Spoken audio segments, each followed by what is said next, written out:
तारीख को 6 बजे अग्रसेन भवन में आप आओ, आपका स्वागत है। आकर के अपने व्यापारी कल्याण बोर्ड के अध्यक्ष का स्वागत करो और उसमें शामिल हो। आपका 6 बजे वहाँ पर पहुँचना और 9 सवा 9 बजे आपको भोजन के उपरांत वहाँ से आपका भोजन की व्यवस्था की है। भोजन के उपरांत आपकी सब घर आ सकोगे। तो मैं तो आपसे यही निवेदन करने के लिए आया था, व्यापारी कल्याण बोर्ड की बैठक में जरूर आओ। अपनी बात कोई और भी कोई बात है वो लिख के ले आओ। जबानी बात से कुछ नहीं होता। जो रिटर्न में जाता है कागज, वो रिटर्न का कागज कहीं जाता नहीं है और जबानी बात का कुछ बटता नहीं है। रिटर्न में जो कुछ देखो अपने टेबल पर रहेगा, अपने सामने रहेगा, उसका कराएंगे। तो आपने मेरी बात को, अपने पत्रकार साथी आए सब ने हमारी बात को ध्यानपूर्वक सुना है, हमारी बात को रिले करेंगे। इसके लिए मैं पत्रकार साथियों को धन्यवाद करता हूँ और जो व्यापारी साथी आए हैं उनका भी बहुत बहुत धन्यवाद करता हूँ। मैंने और सब आपसे एक सवाल हम करना चाहेंगे। आप व्यापारी नेता हैं, तो आपने एक बात कही अपने अभी भाषण में अभी कि ऊना में बाढ़ आई थी तो वहाँ के दुकानदार जिनका बीमा भी नहीं था, सामान्य दुकानदार थे, उनको क्लेम दिया गया। वहाँ ऊना में एक ही बार बाढ़ आई थी और आपकी सरकार ने उनको क्लेम दे दिया। हमारे महीने में 15 दिन बाढ़ रहती है, तो यहाँ बरवाड़ा के दुकानदारों को क्या कसूर है? इनको बाढ़ग्रस्त से भी नीचे वाला दर्जा देकर इनको क्लेम दिया जाए। देखिए, उसको कंप्लेन मत करो। वो प्राकृतिक आपदा थी, ईश्वर की तरफ से दी हुई आपदा थी। ये अपनी इंसानी आपदा है।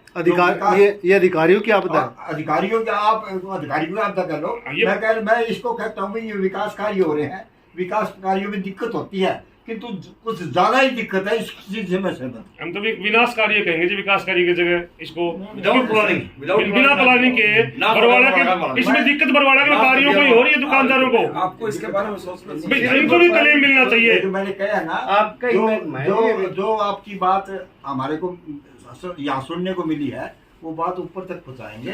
उसका अफसरों को कह करके, ऊपर के डायरेक्टर को कह करके यहाँ की बात का जितना समाधान उसका कराएंगे। और जो रेडी वाले बेचारे सुबह रेडी भरते हैं और शाम तक अपना घर गुजारा चलाने के लिए रेडी लेके चलते हैं, और उसी दिन अगर पानी बच जाता है और फ्लो हो जाता है, बरसात आ जाती है, सीवर फ्लो, तो वो बेचारे रेडी नहीं लगा सकते। तो वो बेचारे उस दिन उनके बच्चे भी भूखे रहते हैं। आपकी बात से 100% कभी भी कोई प्रशासनिक अधिकारी उनकी सुध लेने के लिए नहीं गया।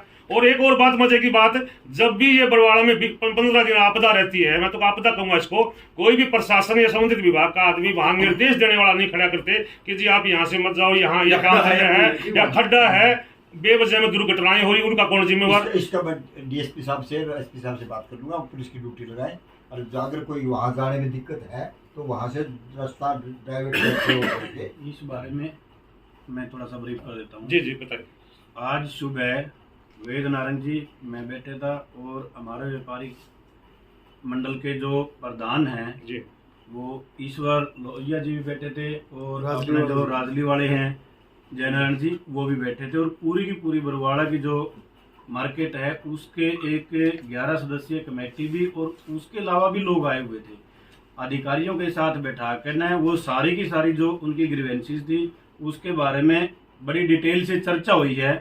और 2-3 दिन में जो छोटी छोटी समस्याएं हैं वो सारा का सारा निदान करने के लिए उन्होंने समय दिया है कि 2 से 3 दिन में वो दुरुस्त हो जाएंगी। उसके बाद जो अगली है, जो निर्माण कार्य चलेंगे, उसके लिए हमने एक 11 सदस्यीय कमेटी बना दी है। उस 11 सदस्यीय कमेटी की निगरानी में सारा का सारा ये निर्माण कार्य रहेगा। गोयल जी, उम्मीद हो रही हैं उससे निजात हमारे को। 11 सदस्यीय कमेटी में आप कौन कौन लोग शामिल किए आपने? वो व्यापारियों ने हमारे को नाम दिए हैं और वो हमने सारे के सारे उनके अधिकारियों को दे दिए हैं कि भाई ये 11 सदस्यीय कमेटी आपसे बात करेगी। और कोऑर्डिनेटर करने के लिए उसमें 2 लोगों के नाम उन्होंने नोट कर लिए हैं। भाई किसी भी प्रकार की बात करनी है तो वो 2 लोग आपसे बात करेंगे। क्या मीडिया के किसी प्रतिनिधि को भी शामिल किया गया उसके अंदर? मीडिया के अपने जो वीरेंद्र भाई साहब हो रहे हैं, ये सुबह उसमें आए हुए थे। नहीं, मीटिंग में नहीं, उस प्रतिनिधि मंडल में 11 प्रतिनिधि उसमें 11 में मेरे ख्याल में नहीं। देखो, बरवाड़ा में आज तक जितने भी प्रतिनिधि मंडल बने किसी चीज की देखरेख के लिए, कभी भी किसी मीडिया प्रतिनिधि को उसमें शामिल नहीं किया कि अपने लोगों को शामिल किया जाता है, कोई दिक्कत और नहीं। काम में कभी सुधार होता है। यदि मान लिया आप लोगों की इस तरह की कोई बात है कि भाई किसी का नाम शामिल है उसके अंदर करना है, आप लोग जिसका भी नाम दे दोगे उसमें शामिल करवा देंगे।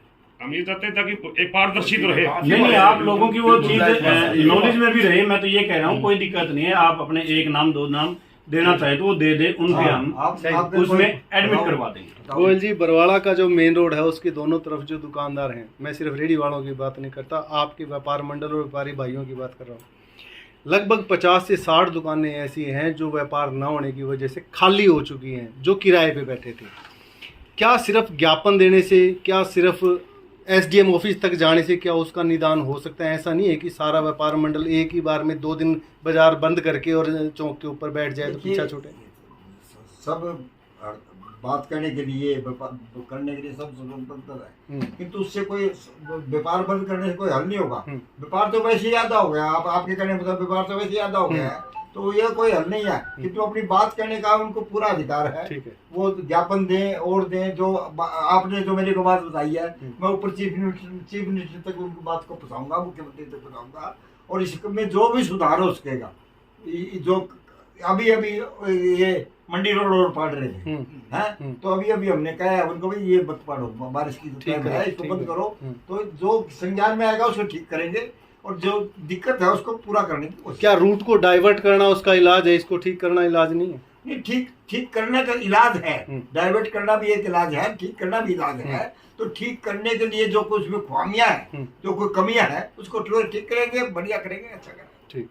आप मुख्यमंत्री जी के बेहद ही करीबी मित्र हैं, हम उसके नाते आपसे अनुरोध करेंगे आप मुख्यमंत्री जी से बात करके कि बरवाड़ा में मुख्यमंत्री जी आपने करोड़ों रुपए भेज दिए, क्या मुख्यमंत्री जी आपने कभी करोड़ों रुपए भेजने के बाद हिसाब लिया? एक बेटा भी जब पैसे लेके जाता है बाप से, तो बाप भी उसको शाम को हिसाब लेता है कि बेटा तेरे कहाँ खर्च किए। ये सब पैसे मुख्यमंत्री जी ने किसी पर्सनल आदमी के पास नहीं भेजे, ये सिर्फ महकमे के पास आते हैं। जो सरकारी महकमे में स्टेप बाय स्टेप अफसर हैं, उनके ऑडिट भी होता है, सारा काम होता है। पैसा ये नहीं है ऊपर से आ गया तो कोई लगाए ना लगाए खा जाए। नहीं, जेब की बात नहीं कर रहे, महकमे के थ्रू आते हैं। तो महकमे की जांच की पैसा लगाया कि नहीं लगाया? महकमे की बिल्कुल जांच भी होती है, उनका ऑडिट भी होता है, सारे काम होता है। क्या एक दिन के लिए सीएम साहब को बरवाड़ा में ला सकते हैं? आपके तो बहुत नजदीकी है।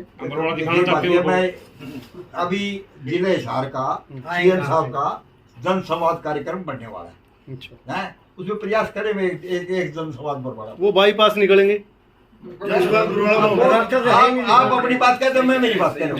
मैं जन संवाद के कार्यक्रम में प्रयास करेंगे, जन संवाद बरवाड़ा में हो जाएगा, ताकि मुख्यमंत्री जी खुद देख ले कि उनके दिए हुए करोड़ों रुपए वो कितने अच्छे तरीके से लग रहे हैं। नहीं, जन संवाद करेंगे और आपकी बात सुनेंगे। ठीक है जी, धन्यवाद, इंतजार करेंगे जन संवाद की। थैंक यू, बहुत बहुत धन्यवाद। Subscribe now and press the bell icon. Never miss an update.